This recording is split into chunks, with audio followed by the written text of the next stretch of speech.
everybody, I'm back with another tutorial. Today I'm going to be talking about how to get professional quality guitar tones with free amp software and free cabinet IRs. So I'm going to go ahead and play this mix that I made just to showcase what the software is capable of.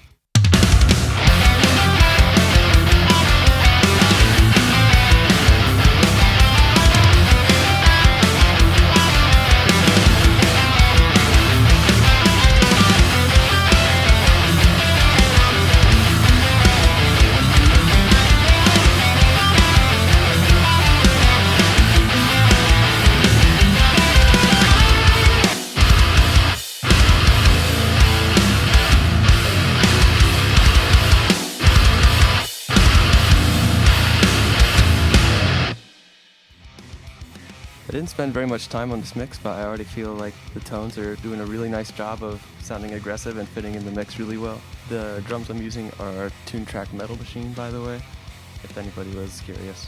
So, I'm going to dive right into this signal chain that I have here. The way I went about it is, for the rhythms on the top here, I had a left and right channel summed to a bus with the amp and cab softwares, as opposed to putting the whole chain on each. I figured I would just save some CPU, and it just so happens that this program has a stereo function which allows the printing of a left and a right track, even though it's just one amplifier there. So this is an amp sim by a company called LePoulin. They make a bunch of different amps. This is just my personal favorite, and it is a free download. I'll go ahead and link the website in the description below. And they have a impulse response loader, same company, and the IRs I decided to go with are these free downloads. I can link the website to that as well, called Catharsis, and it's just a whole package of IRs with different voicings in there, so there's a lot of stuff to choose from. I went ahead and just picked one and went with it. You can see that there's a left and a right. It's because I set up an IR for the left channel coming in, and then I made another one for the right. It's the same exact IR, so nothing fancy here. It does have a latency. I just like to keep it as low as possible, and that's really it. It's a very simple setup here. So I have with me my Ibanez RGA7, and I just plug my instrument cable directly into my interface, and I'll go ahead and just start from scratch with the signal chain, see what sculpted the tone.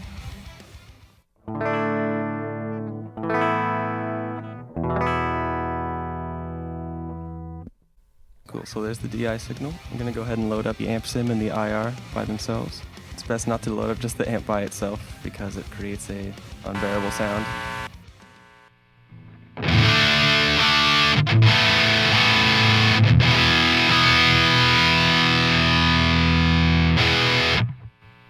Cool, so what we're working with here is the red channel and the modern voicing.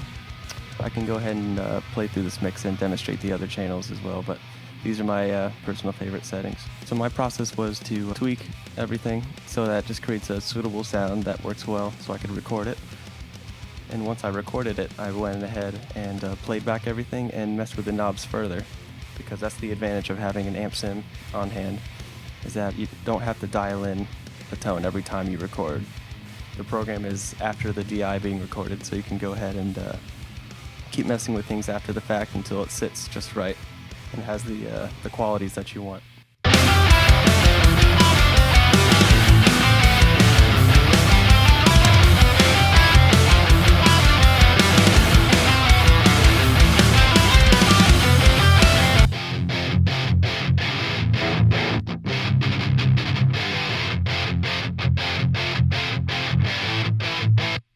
So just with the amp and cab alone, it's sounding alright, but it's not as aggressive as I'd want, and it's a little bit muddy. So I went ahead and incorporated this pod farm distortion. As you can see here, it doesn't require a license. It's a free piece of the pod farm trial. So I went ahead and went with that. I feel like it really lifts up the tone, makes it sound a little bit more aggressive. So I'll go ahead and play the difference.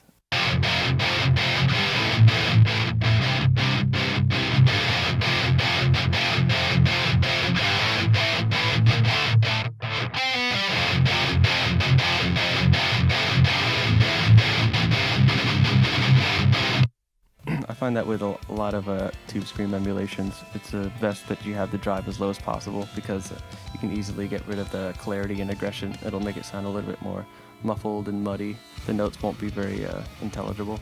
Same goes for the drive in here. With these amp sims, it's very easy to go overboard with it. So my advice would be to pick as aggressively as you can so that can make up for the fact that you could lower the drive a little bit and create a little more clarity.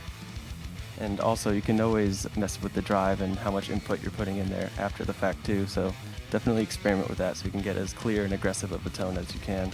And the last step for this tone is just some EQ that I put at the end of everything.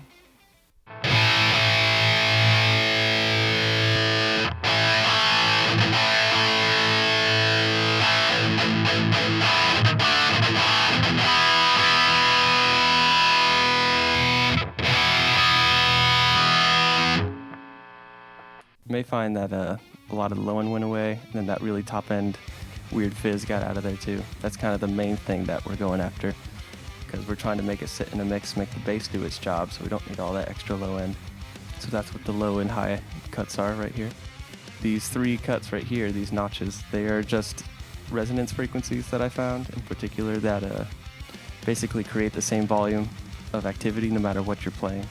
Especially this guy right here. There's a lot, it's like a really powerful low end resonance that's really hurting the overall mix. It's getting into the bass's territory.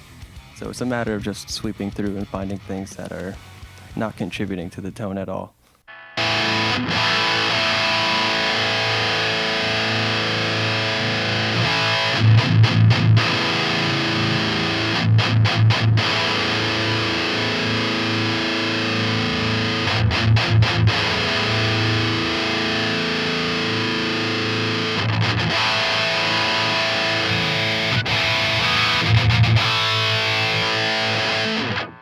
My advice, and this also goes for any guitar amp and cab situation, is find things between about 2K and 6K. There tends to be some culprits that basically are adding unwanted noise and really harsh aspects to the tone. That could go away. Don't overdo it, but usually there's some things that could be notched away with a really high bandwidth that could essentially just clear up the tone a little bit.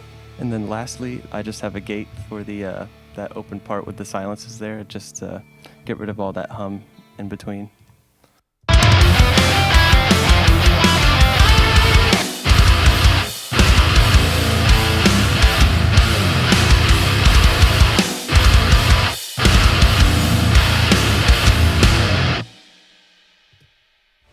So yeah, that's essentially the signal chain for this tone. It's all free softwares.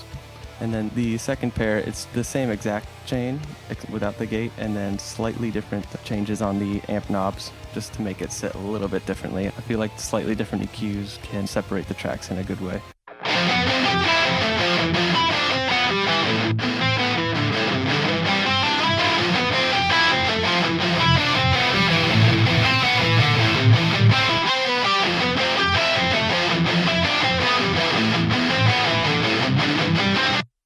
So I think it's important to note that most of it just comes from your ear and your mixing skills. You can easily go far with free amp software if you just know what you're after and what type of sound you want to get. It takes a little experimenting, but for free software, this stuff is really killer, and I recommend that people check out their website, the LePoulin website. Although I did sculpt this tone in more of a hard rock metal setting, I think these amp sims can easily be used for some softer rock tones if you just pull back the aggression a bit. Alright, so that's basically it. If you guys have any questions, just leave them in the comment section below, and I'll get back to you as soon as I see them. Thanks, guys.